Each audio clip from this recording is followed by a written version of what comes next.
భయం కాదు. ఒక మనిషి పోతే 100 మంది వస్తారు, భయం కాదు. ఓకే, నేను సేవ కార్యక్రమం చూసినట్టు ఎందుకంటే మీడియాలో చేసేటి మనం తీసి పెట్టేటి కావు వీడియోస్ కొన్ని.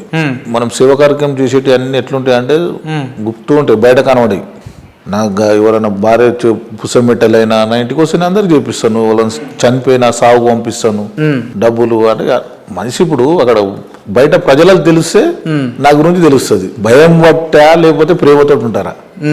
ఇప్పుడు చిన్నబాయ్ అనే ఒక కరుడు కట్టిన ఇంత పెద్ద వ్యక్తి వెనకాల సేవా కార్యక్రమాలు చేసే చిన్నబాయ్ అట్లాంటి ఇప్పుడు నేను ప్రతి మీడియాలో చెప్పిన ఎందుకు చెప్పాలని చెప్పాను. నేను లాక్డౌన్ లోనే డైలీ 10,000 మందికి పెట్టినాం. అట్లాంటి చాలా మంది అంత సేవా కార్యక్రమంలో ముందుండి చేసిన వాళ్ళం మనం.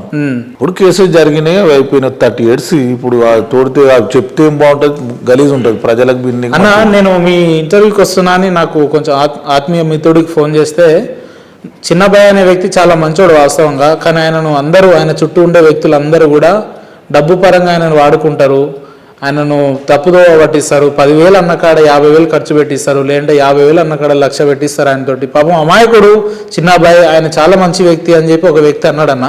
ఈ మెసేజ్ ప్రజల్లో పోవడానికి కారణం ఏంది? అది రాంగ్. అది నాకు అంత చేసేటోళ్ళు, నన్ను పెట్టించేటోళ్ళు అంత ఎవరు నా ఎంబడి తిరిగేటోళ్ళు నేను చెప్పినా వింటారు, కానీ వాళ్ళు చెప్పినట్టు నేను ఎందుకు వింటా?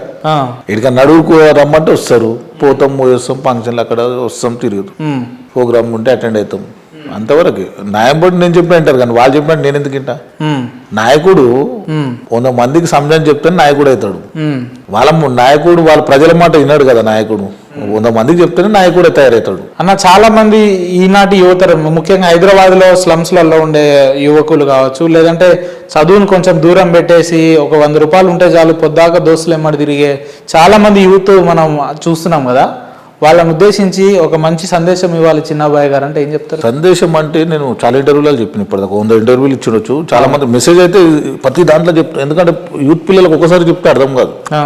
వాళ్ళకు కొంచెం మీ స్టైల్లో చెప్పకపోయారు మరి ఒకసారి?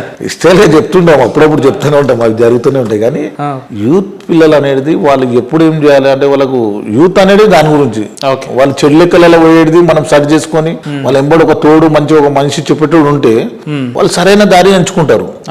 వాళ్ళకి చెప్పడు. ఇప్పుడు తల్లిదండ్రులు చెప్తే వాళ్ళు ఎందుకు పోతారు ఇట్లా? నాకంటే నేను కష్టపడి, నాకు జైలు తెలుసు, పొల్యూషన్, ఇన్ని కష్టాలు పడ్డాము. తల్లిదండ్రులు వాళ్ళకి తెలియదు. వీళ్ళకు ఈ గ్రౌండ్ లెవెల్ చాలా మంది పిల్లలకు ఎట్లా చెప్పాలి, మనం వీళ్ళని మంచి రూట్లు ఎట్లా పెట్టాలనేది తెలియదు ప్రజలకు. చాలా మందికి తల్లిదండ్రులకు ఏమేరక తిరిగి కొట్టుతారు, సైలెంట్ ఉంటారు. అట్లా కాకుండా వాళ్ళకి మంచిగా మైండ్లో కూర్చోబెట్టాలి, మంచిగా చదువుకోరు. లైఫ్ ఈ జీవితం పోతే మళ్ళీ జీవితం రాదు. నువ్వు ఒక 10 years కష్టపడితే 50 ఏళ్ళు మంచిగా ఉంటావు. మంచిగా చదువుకొని హాయిగా ఒక జాబ్ అంటే తల్లిదండ్రులను చూసుకుంటే ఒక లైఫ్. వీళ్ళు ఏం చేస్తున్నారు అంటే చిచోరగా క్లబ్ల పోంటి, బార్ల పోంటి, డ్రగ్స్ అడ్డమైన షోకులు చేసుకొని మంచి వాళ్ళ లైఫ్లో కమాంచేటప్పుడు ఈ చెడు దీనికి అలవాటు అయిపోతుంది. అలా దీనివల్ల చాలా ఎఫెక్ట్ పడుతుంది. తల్లిదండ్రులకు తెలియదు, మనకు తెలుసు. పిల్లలు బయటకు పోతే ఎక్కడ పోతారు మనం గుర్తుపట్టేస్తాం. వాళ్ళకి అంత ఉండదు. ఇళ్ళల్లో ఇప్పుడు 1000 ఇండ్లు వాళ్ళకి అంత ఆలోచన రాదు. మనకు మనిషి పిల్లగాడు బయటకు పోతున్నాడే, వీడు ఏ చెడు లక్షణాల్లో పోతాడు, ఏ క్లబ్లలో పోతాడు, ఏడి కొని నాకు మెసేజ్ వచ్చేస్తుంది. మనం చెప్తున్నాం, అరే అన్న పలానా వాళ్ళు ఇక్కడ వచ్చారు అని. ఇప్పుడు 100-200 క్లబ్లు చూపిస్తా, అంతే పరిచయాలే కదా.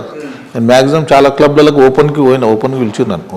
అట్లా చాలా ఇది ఇప్పుడు రేవంత్ రెడ్డి తీసుకుని కదా ఇవన్నీ డ్రగ్స్ ఇవన్నీ బంద్ చేయాలి, సిటీలో జరగనియొద్దు.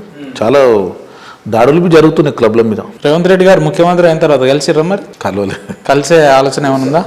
ఉన్నది. ఎప్పుడు జాయిన్ కాబోతున్నారు కాంగ్రెస్ పార్టీ? జాయినింగ్ అని ఏం లేదు ప్రస్తుతానికి అయితే, ఇప్పుడు జాయినింగ్ లేదు. అందుకు మీ దందా నడవాలంటే ప్రభుత్వం ఎక్కడ ఉంటే అక్కడ ఉండాలి కదా. అట్లేం ఉండదు మనకు దందా. కాంగ్రెస్ అయినంత రిలేషన్, మినిస్టర్లు అయినంత అందరూ అంత కాంగ్రెస్ తోనే రిలేషన్, టీఆర్ఎస్ అంతా రిలేషన్, అంత మన చుట్టాలే దగ్గర.